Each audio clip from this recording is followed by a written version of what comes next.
Hello, everyone.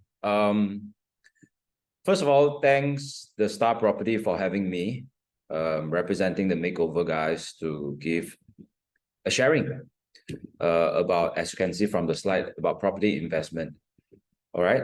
So property investment blueprint is actually a signature product that we always share with our client and our audiences. We always have sharing session to talk about property investment, and here you go. Right. So the key takeaways from today's sharing will be, number one, identifying whether this property is a good property or not. Secondly, will I have a stable ROI if I invest into that particular property? Number three, can you fetch that kind of rental or not? And number four, will the price of the property actually appreciate? Hi guys, my name is Vincent Lim. I am the Chief Sales Officer of the Makeover Guys. I'm also a founder of Cozy Homes. I co-founded another company, a healthcare company called SWS28. I am also a certified business and life coach of 10X Strategy Coach.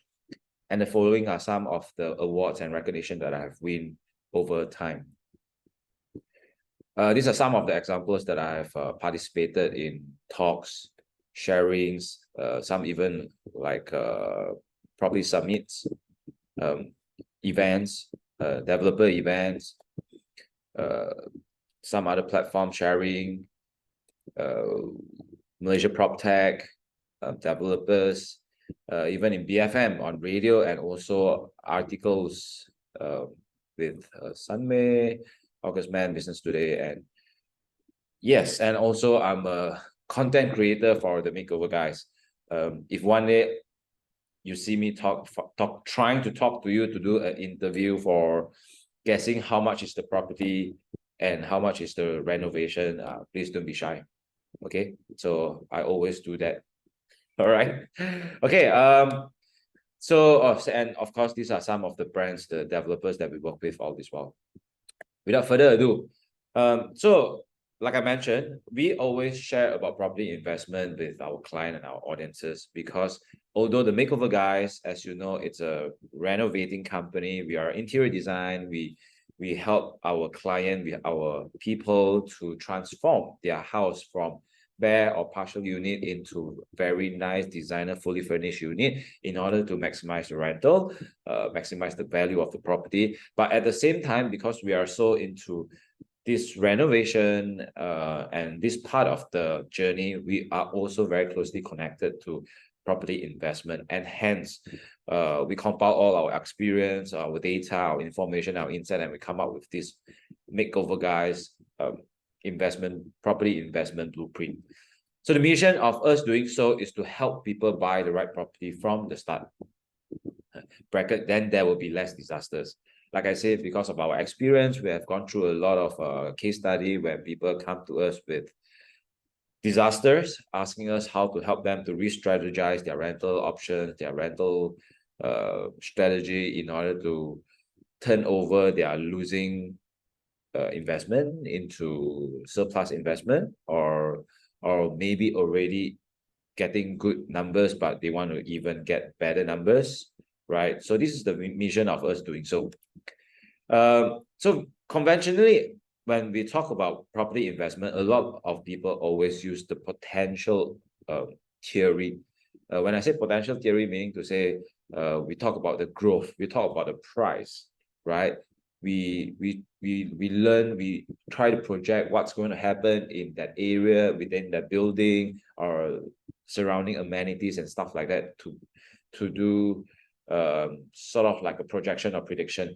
But in order for us to turn the potential into more solid, predictable kind of information for us to make a more sound decision, there's this thing called competition-based approach that we want to use, and we advocate in our property investment blueprint. So what do I mean by that? So conventionally, growth story approach, we talk about the potential and future stories of that area, of that building, of the surrounding. We are driven by news and rumors. For example, we always talk about LRT, MRT, where is the line? My personal experience when we talk about Mont Kiara, right? There's this line number 3, always yes and no, yes or no. Every single time when we change our prime minister, then there will be a change of plan. At first they say yes, the line will be passing through MK, Jalan Bongkiara 1. Then after, when we change the prime minister, then they will say no, yes, no, yes, no, that kind of thing, right? Then also we will have projection of the rental returns, again based on what's going to happen in that area. And when we talk about price, it always lures with low entry prices with high cash rebates and cashbacks. Okay, but whereas as we compare to competition-based approach that we talk about is we do consider the potential and future stories. Okay, we are not totally neglecting or ignoring the potential news, the potential development news or rumors and stuff like that. We still take that into consideration, but that's not our focus. Okay, that's more like a complementary information for us to do better decision. We also look into how to make it more competitive in terms of competitive advantage in terms of our product to predict a better return.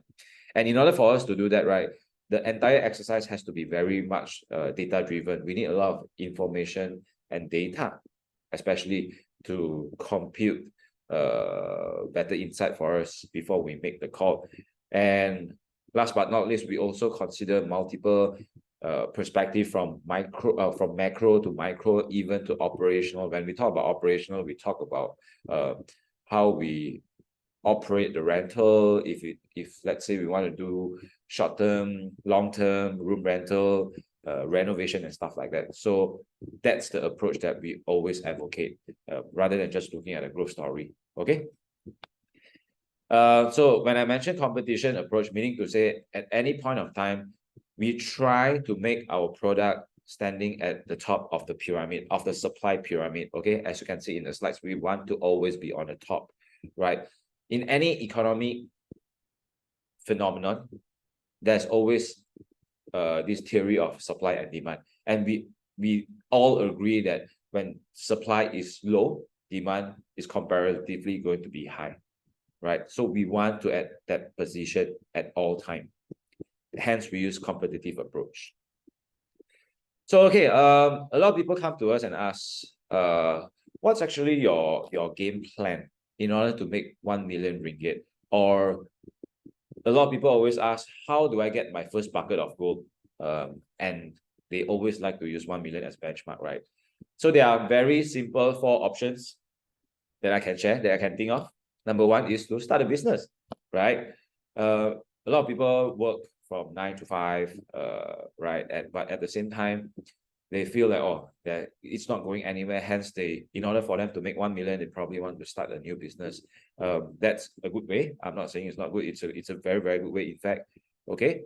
The second way is to save 2,800 per month for 30 years. If you can do the maths, it adds up to 1 million ringgit. So this is a more straightforward and easy way. But I think the question is, how do you find 2,800 ringgit saving? And do you really want to do that for 30 years? Right. Next is, of course, invest your own money. If let's say you have extra money, you have a reserve cash in your bank, instead of sitting at the FD, or not even FD, well, it can be FD. You might want to think of considering investing all the money or proportionate money into, let's just say, equity market, bonds market, digital market, right? So it's up to you. You can always invest your own money to get 1 million ringgit. And the last one will be buying properties with bank's money to get your 1 million ringgit. And obviously, today we want to talk about buying property with bank's money, right? In order for us to get our 1 million ringgit. So for that to happen, it's not rocket science. It's pretty much straightforward and quite simple. You just have to remember this formula of if rental equals to installment, buying a 1 million worth of properties and rent out for 30 years, you will achieve your target.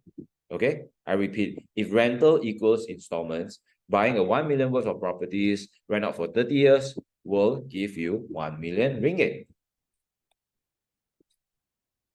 So the true game of real estate is always talking about the holding power, right? And the best time to sell is when you don't need to sell. And in order for this holding power to happen, for you to have a greater holding power, hence, we need to focus on the competition approach to help us having stronger holding power. Okay?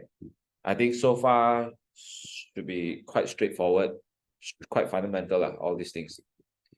Now, let me introduce you our 3-step investment blueprint. But before that, who is this for? So there are actually 4 types of property buyers in Malaysia. All right. Number 1, luxury owned stay. So when I talk about luxury owned stay, meaning to say you have all the money you have, you can buy anywhere in the world. In fact, right? It can be own stay, it can be weekend homes. It just, or it can just be a trophy kind of thing, and you just buy and own it. Short-term investor, meaning to say you buy now and you are expecting to sell it at the higher price to earn the appreciation within 3 to 4 years down the road, or even 1 or 2 years. In our property terms, we call it flipping. The third one is own stay with capital appreciation. So you want to buy a certain area, particular unit for own stay, but at the same time, you also want to increase your net worth over time, because property normally will have capital appreciation over time, right? And last but not least is for long-term investor. Long-term investor meaning to say you buy the property, you plan to rent it out for long, maybe a time span of 10, 15, 20 years. Then after that, you plan to sell. That's a long-term investors. So who is this investment property blueprint for? It's actually for the bottom 2, which is own stay with capital appreciation and long-term investors. Why? Because if you are a luxury own stay kind of property investors, right, I think you don't even have to listen to me. You just go out there and buy all the property that you want, that you desire. You don't have to go through all this scientific explanation, or what growth we talk about, what competition we talk about, right? You can just buy anywhere you want. And the next one is short-term investor. If anyone in these days, in today's world, come and tell you that, hey, buy this property 3 years down the road, flip and sell, you sure confirm guarantee make money, right? I think you better run away. You better run away. Okay? I think it's not happening for the past 10, 20 years. Past 10 years. In that, we know since 2014, right? Our property price are pretty much stagnant. I mean, there is still growth, but it's very minimal as compared to 20, 30, 40 years ago. Okay, so like I mentioned, our property investment blueprint are separated into 3 different steps. Step 1 being the macro, step 2 being the micro, and step 3 being the makeover. Now, let me guide you through. Before you buy a property, you are always at the point of frustration because you're so uncertain about what you are actually going to buy, right? You don't know where to start. You don't know what to buy. You don't know what will happen if you buy the property. So now, step 1 under macro, I think location is always very important. It's always the most fundamental thing. That's why you always heard the mantra of location. It's true. You really have to look at the location when you buy property. Followed by what? Followed by demand, and then followed by supply. If you can handle all these 3 things, right, I think you already identify a good property, right? Then step 2, when we talk about micro level, you need to look into the rental option, homeowner ratio of the building or the area, right? And also the layout of the property. And with these 3 things being covered, you will project a very stable ROI, return of investment. And step 3, when we talk about makeover, we want to maximize the return of the property. We want to maximize the value by furnishing the unit. And also we want to market the product to the public in a very unique way. Hence, in order for you to stay on the peak of the supply pyramid, right? And with all this covered, 9 boxes covered, right, you will reach a point. Oh wait, before you reach a point of desire, which is everything becomes more predictable, the makeover, the step 3 makeover is basically to help you increase cash flow. Remember, I mentioned holding power is the most important thing in property investment, and increasing cash flow can help you to actually do that. Okay, so this is actually a very good summary of what the Makeover Guys Property Investment Blueprint about. But because we are, I only have limited time for this sharing session, I am going to talk about step 1 macro with these 3 boxes: location, demand, supply only. Is that okay? All right. So yeah, when we talk about location, we talk about the transformation of the area, the livability test, demographic, or some pitfalls that I will point out later. When we talk about demand, we need to identify whether this place is job hubs, student hubs, tourism, event spaces, or even hospitals. And when we talk about supply, we want to look into the residential options, the density, the incoming supply in the near future, and also the layout comparisons within the building or within the area. Okay, and with all these things, like I mentioned, we can identify a good property, whether or not to consider buying.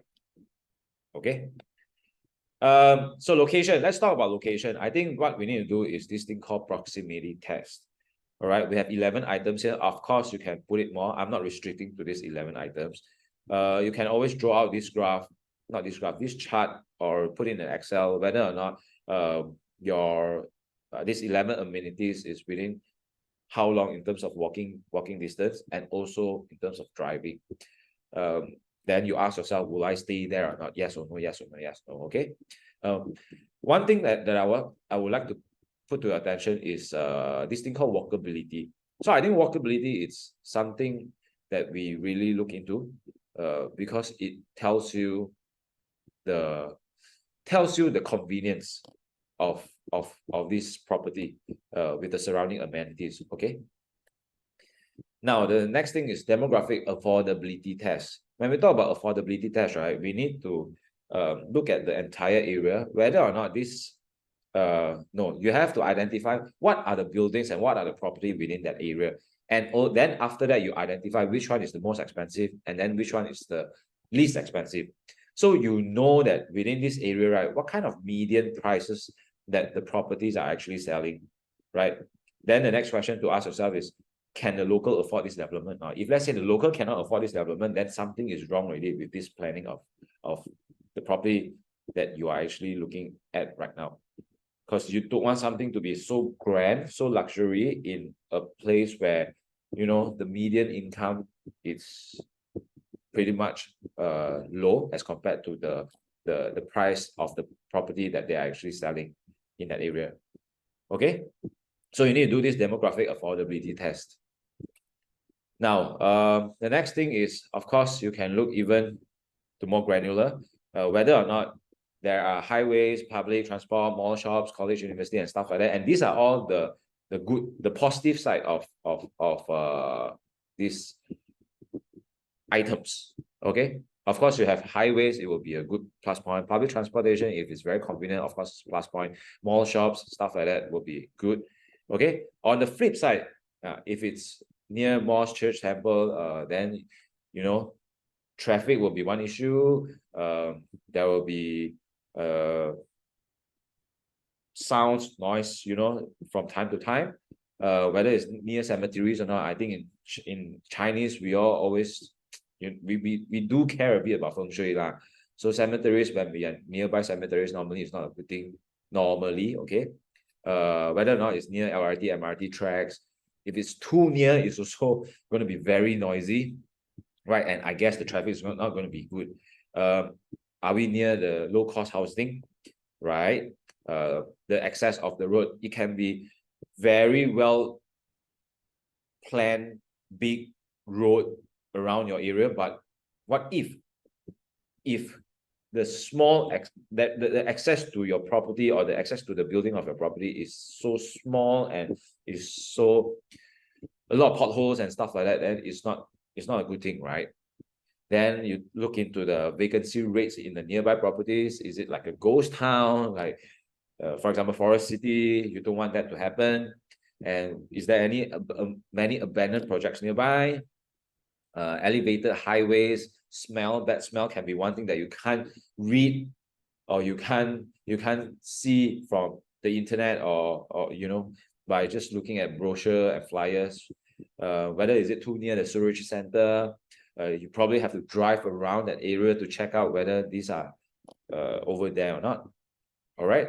Too near government official buildings, I think also mostly because of the traffic.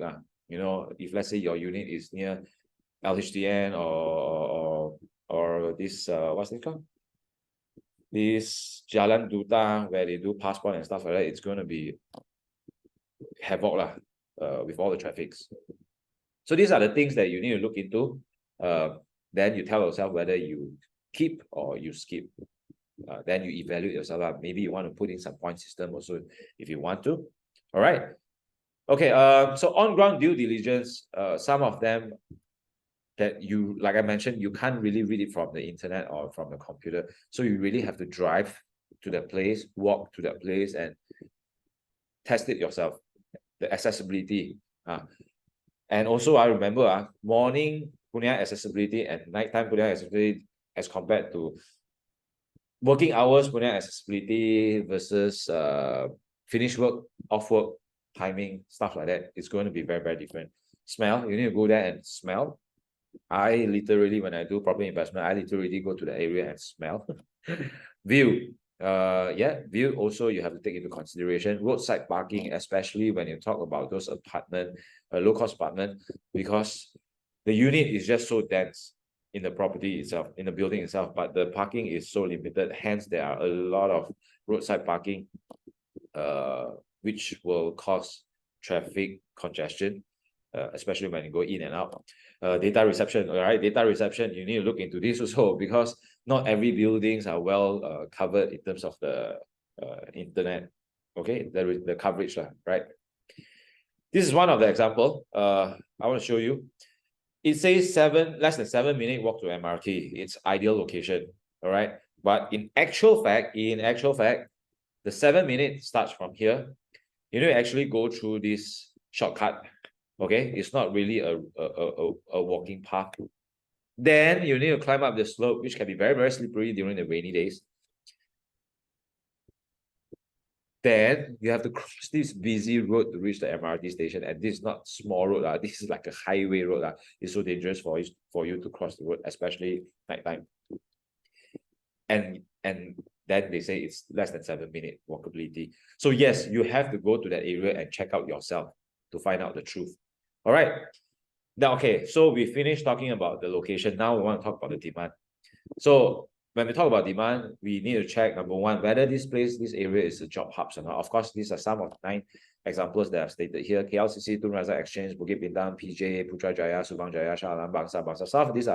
These are all the job hubs that I think officially we recognize these are job hubs, right? There are a lot of commercials, hence job hubs, hence a lot of people would want to stay nearby. Student hubs, for sure, Subang Jaya, 15 is, Subang Jaya area, Sunway, Damansara Height also help there. East there also, I think. Cyberjaya, Shah Alam, Bangi, and Sri Kembangan. So these are the area where a lot of students will stay. And students market are also a very good market in terms of rental. Okay. Then others like touristy spots nearby, talk about what? Batu Caves, large event venues nearby. Maybe we talk about MyTech in Solaris Tutamas, Solaris Mongkiara. Hospital, we talk about Selayang, right? Selayang Hospital. Nearby also, I think the rental are fetching very well. The properties are doing not too bad. Business district is very similar to job hubs, because if there is business district, I'm pretty sure there are a lot of jobs ongoing that area, and it's going to be a job hubs. Okay, so you can actually do this exercise even by splitting into driving. If driving, it's going to be how long to drive to that area, and commute, maybe you want to put in bus, you want to put in LRT, public transport, and how long does it take from one place to another? I mean, from the building itself to whichever that you are actually checking out. All right. Supply is also very important, because you need to know, like I said, the entire thing is talking about competition. So you need to understand the supply of unit in that area in order to always stay on the top of pyramid, right? So you have to find out in the near future, let's just say 3 years, 4 years, 5 years, even 6, 7 years down the road, what are the incoming supply that's going to happen, and you need to segregate into studio, 1 bedder, 2 bedder, 3 bedder, because you really want to pinpoint where you can stand out. Okay, all right. So this is one of the example that you all can do based on my slide. So now the conclusion, the conclusion is for macro. If demand is higher than supply, what do you think? Of course, it's good, right? If demand equals to supply, what do you think? It's actually good if there's growth story. And what if demand is lesser than supply? What do you think? It's only good, it's still good if you lowball. Meaning to say you buy the property at the way lower market rate and you actually earn money when you buy already. Then it's still a good property. Okay? So some other things that I would like to add on in the macro perspective is telltale sign of supply and demand. Rental trending data. The second is current occupancy rates. So current occupancy rates, normally you can ask the agents, you can ask the property management. Of course, whether they are telling you the truth or whether they have the real actual number, it really depends on how many people you ask or how do you compile your data. But there's also another way that I also personally use, that is to go check out the unit, the building at around 8, 9, 10 p.m. So I will stay there for 2 hours and looking at the lights of the building and start counting. And then I will do a calculation in terms of the percentage, how many lights are on as compared to how many units are there in total. This is a very manual way, but I tell you it works, and I think it's the best way. Okay, because all the data or all the percentage that's given by agents and who else and whatnot, right, is going to be, it's most likely a hearsay kind of thing, but this is actually done by doing, you witness yourself. Okay, so it works to look down at this old-fashioned way. Number 3 is anomaly of rental yield. So if let's say the building that you're looking at, the rental yield is higher than the area rental yield average, meaning to say the demand is more than supply. Okay, if it's equals to the rental yield average, the area rental yield average is meaning demand equals to supply. Of course, if it's less, the rental yield of the unit that you're actually looking at, the projected rental yield that you're looking at, is actually lower than the area rental yield average, right? Meaning to say the demand is lower than the supply, means supply more, demand lesser. Clear? All right. So yeah, again, because of time constraint, I can only share so much. And basically, yes, if you are interested, you can always come and talk to me or talk to us, and I'll be more than happy to share. All right. Thank you, guys. Once again, thanks to StarProperty, and thank you, everyone. I wish you all the best in your property investment journey, and thank you.